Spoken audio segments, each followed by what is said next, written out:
Share মার্কেটে failure হওয়ার অনেকগুলো কারণ আছে। দেখুন, যার কাছে নলেজ নেই আর তো ফেলিয়ার রেট বলতে পারেন যে অনেক বেশি, ওকে, অলমোস্ট 100%। বাট যার কাছে নলেজ আছে তারও ফেলিয়ার রেট আছে, হাই আছে।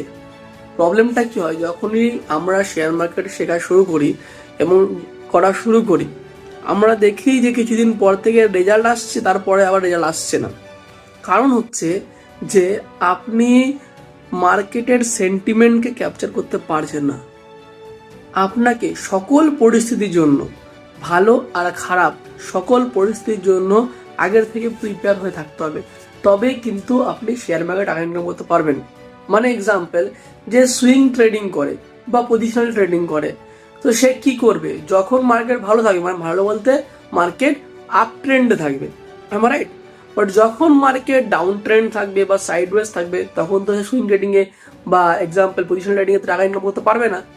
প্রবলেমটা বুঝতে পেরেছেন? তো তার মানে আপনার কাছে ডিফারেন্ট টাইমের জন্য ডিফারেন্ট স্ট্র্যাটেজি থাকা উচিত। Swing trading, positional trading, short selling, option selling, future buying selling, সব রকম সেগমেন্ট, সব রকম স্ট্র্যাটেজি আপনাকে জানা উচিত, যখন খারাপ পরিস্থিতি আপনাকে হেল্প করবে। তো নো ডাউট কল করুন, তাহলে কথা হচ্ছে আপনার সাথে।